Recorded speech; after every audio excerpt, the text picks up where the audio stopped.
Jorge Mario Bergoglio, the 76-year-old Archbishop of Buenos Aires, is the new pope, the first Jesuit and the first Latin American ever to hold that job. He has chosen to take the name Francis, as befits the apparently gracious and humble man who, as everybody now knows, eschewed his archbishop's limo for a public bus and his archbishop's palace for a small apartment, and urged his flock to stay home, in Argentina, when he became a cardinal, 8 years ago in Rome, and to give the money they would have spent for plane tickets to the poor instead. He is also a reformer, but make no mistake about the meaning of reform to Bergoglio or the 114 other cardinals who yesterday sent up a puff of white smoke to announce his election to the papacy.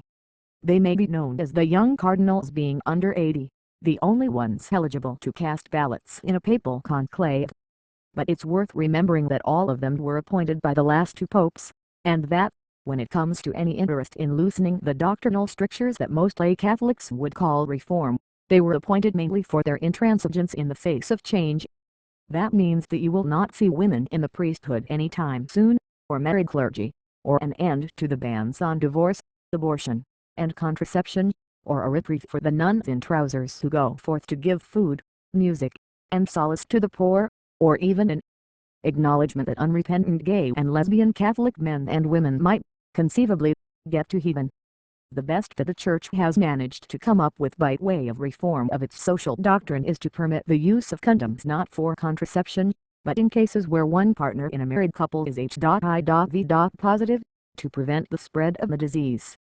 Reform, to the cardinals of John Paul II and Benedict XVI, involved one thing. Then they chose Bergoglio, removing the taint of scandal that hangs precipitously low over the Church of Rome, the scandal of widespread pedophilia, of Vatican banking fraud, of money laundering schemes that can edge into high farce when, say, a priest known to the local press as Don Ancona, the Italian for an ATM machine, was accused of raiding missionary funds meant for Africa, and handing the cash to one Diego Annemini, the Roman contractor, supposedly close to Silvio Berlusconi, whose various shenanigans are also said to have involved Guido Bertolaso, the former head of Italy's Department of Civil Protection, prostitutes, and government contracts.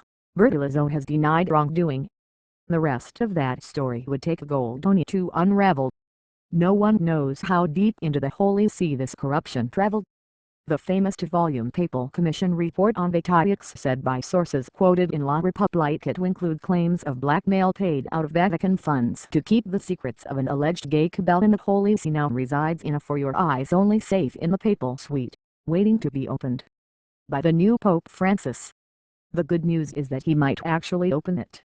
He has been remarkably candid about wanting to reform the Curia. He really reformed it, a task that inevitably involves acknowledging the extent to which money laundering and all manner of other unsavory financial dealings have been a tradition at the Vatican and its bank, officially called the Institute for Religious Work, since the days when Paul Marcinkus, an accommodating archbishop from the mob town of Cicero, Illinois, ran it for John Paul II. And that means that he will have to start firing people. Another pope, especially a pope from the ranks of the Curia cardinals, might have pursued a past-is-past strategy, ignored the report, and chosen silence, leaving the Curia to run the Vatican undisturbed by the outrage of so many Catholics, and preserving the old Vatican tradition of, as one cardinal put it, forgiveness. Absolution is a fine thing, but you have to wonder why a money laundering, or, for that matter, the pedophiliac priest, should merit it more than, say, an enthusiastic nun or a happily married gay man or a Catholic senator who votes in favor of reproductive rights. Angelo Sodano, the 85-year-old dean of the College of Cardinals, opened the papal conclave yesterday with a homily that The Guardian nicely described as a last-ditch attempt to banish infighting by extolling the virtues of unity amid diversity. As Sodano was preparing to speak, the paper noted, the team of anti-mafia police in Lombardy were raiding clinics, hospitals, offices, and homes, gathering evidence in an investigation of what the police called massive corruption in the region's healthcare system, linked to tenders by, and supplies to, hospitals. No one in Lombardy was surprised. Until this year, their governor, now an Italian senator, was a man by the name of Roberto Formigoni, a Berlusconi partisan as well as one of the most powerful politicians in Minor Stonini, the core group of an extremely conservative Catholic fellowship known as Communion and Liberation. which in its Lombardy incarnation has a history marked by scandal. Formigoni, as it happens, was also an old childhood friend of the Cardinal of Milan, Angelo Scola, who, as the conclave opened, was the leading contender for Peter's throne and for some years though reportedly no longer an ardent spokesman for communion and liberation. Scola isn't under investigation. He is known as an intellectual, which, in Italy, carries the presumption of being an honest man.